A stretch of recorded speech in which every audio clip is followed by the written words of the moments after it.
Hello friends, Radhe Radhe, good evening. एक कथा share करूंगी। एक बार एक निपट कंजूस सेठ होता है और वह एक दमड़ी भी किसी को देने को तैयार नहीं होता। यहाँ तक कि वह अपनी सांसें भी सोच समझ कर लेता है। उसका अपनी सांसों को नियंत्रण करने का बड़ा उसको अनुभव है। कंजूस करोड़मल सेठ श्री कृष्ण का भक्त होता है और एक बार स्नान करने के लिए गंगा घाट जाता है। वहाँ पर श्री कृष्ण उसकी परीक्षा लेने के लिए प्रकट हो जाते हैं। ये एक भक्ति कहानी है,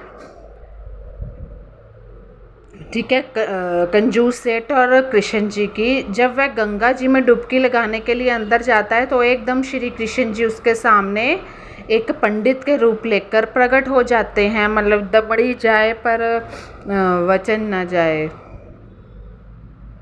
दमड़ी जाए पर चमड़ी न जाए, ऐसे ही है कुछ। और कहते हैं, यजमान मुझे कुछ दक्षिणा दे दो। कंजूस सेठ करोड़ीमल कहता है कि श्रीमान मेरे पास कोई पैसा नहीं है। तो भगवान श्री कृष्ण कहते हैं कि कोई बात नहीं, तुम संकल्प कर लो, ठीक है, कि अभी तुम्हारे पास स्नान कर रहे हो नहीं है तो तुम संकल्प कर लो कि मुझे कुछ दक्षिणा दोगे। तो वह सोचता है चलो ठीक है, और वह पंडित को 1 रुपये का सिक्का देने का निश्चय करता है और सोचता है कि पंडित को कौन सा मेरा घर पता है कि कृष्ण जी, पंडित यहाँ कृष्ण जी को बोला गया है। तो मैंने तो यही संकल्प किया है, जब वह अगली बार मेरे सामने आएगा तो मैं उसे एक सिक्का दूंगा। वह गंगा घाट से स्नान करके अपने घर पहुंच जाता है, लेकिन कृष्ण जी तो अंतर्यामी है, भगवान है। जब वो कंजूस सेठ जाकर गंगा घाट से विश्राम करने के लिए लेट जाता है और सो जाता है, इतनी देर में दरवाजे पर कोई आहट होती है। तो जो सेठ की पत्नी होती है वो बाहर जाकर देखती है।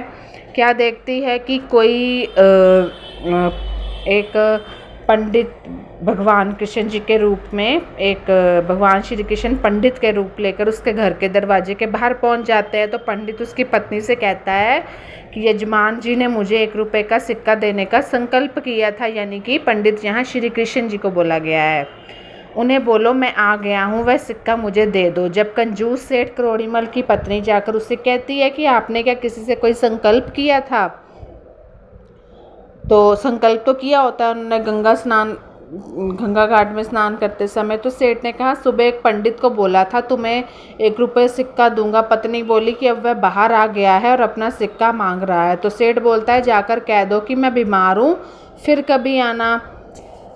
भी ऐसे कान्हा जी जो पंडित के रूप में बैठे हैं, ऐसे सेठ कहता है कि उनको जाके बोल दो। तो सेठ की पत्नी जाकर बोल देती है श्रीमान मेरे पति बीमार हैं, आप बाद में आ जाना। तो श्री कृष्ण कहते हैं कोई बात नहीं, मैं भी इंतज़ार कर लेता हूँ, आप तब तक मुझे जलपान करवा दीजिए, मतलब कोई दक्षिणा वगैरह भोजन वगैरह करवा दीजिए। तो पत्नी जाकर पति को, यानी कि जो सेठ की पत्नी होती है उसको, सेठ को बोलती है कि पंडित ऐसा बोल रहा है। सेठ कहता है कि एक सिक्के से साथ साथ अब जब जलपान का खर्चा भी ये पंडित करवाएगा।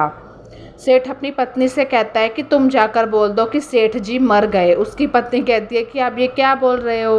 तो वो कहता है कि ऐसा करना ही पड़ेगा, नहीं तो ये पंडित पीछा नहीं छोड़ेगा, मतलब जाएगा नहीं मेरे द्वार से, मतलब अपना 1 रुपये लेकर ही जाएगा। तो उसकी पत्नी जाकर कह देती है श्रीमान मेरे पति मर गए हैं। तो भगवान कहते हैं कि कोई बात नहीं, मैं जाकर पूरे गांव में खबर कर आता हूँ, सेठ जी नहीं रहे। आप अकेली कहाँ सारे गांव में घूमती रहोगी कि मैं ही सबको बता देता हूँ कि तुम्हारा पति मर गया है। तो थोड़ी देर में सारा गांव इकट्ठा हो जाता है और सेठ की पत्नी बार बार यही कहती है कि मेरे पति जिंदा हैं, वह नहीं मरे। तो सभी कहते हैं कि यह तुम्हारी मोह माया है, इसलिए तुम्हें लग रहा है कि वह तुम्हारा पति जिंदा है, लेकिन असल में तो सेठ जिंदा ही होता है। क्योंकि सेठ जी का तो अपनी सांसों पर भी पूरा नियंत्रण था, इतना कंजूस था वो, इसलिए उसने पूरा समय अपनी सांसें रोक कर रखी, क्योंकि उसे अपनी सांस रोकने का अनुभव था। बता रखा है ना कंजूस सेठ। तो बात सेठ की शवशैया तक पहुंच जाती है। तो इतनी कंजूसी की एक सिक्का देने को तैयार नहीं, मरने को तैयार है। तो भगवान सोचते हैं कि अब मैं इसका क्या करूं, कि ये सिक्का नहीं दे रहा लेकिन हाँ मर जाएगा। तो जब गांव के लोग उसे अंतिम यात्रा के लिए ले जाने लगते हैं तो वह पंडित लोगों से कहता है कि मुझे सेठ के कान में कुछ कहना है, यानी कृष्ण जी सेठ के कान में कुछ कहना चाहते हैं। तो जो बाकी के लोग होते हैं, जो सारी भीड़ इकट्ठी हुई होती है, वो कहते हैं कि कह लो, वो वैसे भी मर गया है। तो भगवान श्री कृष्ण कहते हैं कि आंखें खोलो, मैं बैंकुट से आया हूँ, तुम्हारे लिए जो मांगना है मांग लो। सेठ खुश हो जाता है कि ये तो कृष्ण जी हैं। जब वो खुश होता है कि भगवान मेरे लिए बैकुंठ से आए हैं, तो आंखें खोलता है और तो क्या देखता है कि ये तो वही पंडित है जो भगवान मुस्कुरा कर कहते हैं मांग ले जो मांगना है। वो कहता है ये तो पंडित है, तो भगवान जी खुश हो जाते हैं ना कि मांग ले, सेठ को कहते हैं जो मांगना है। तो सेठ जी कहते हैं कि भगवान मुझे कुछ नहीं चाहिए, मैंने जो संकल्प किया है ना वो 1 रुपये का सिक्का दूंगा, मैं अपना संकल्प वापस लेना चाहता हूँ।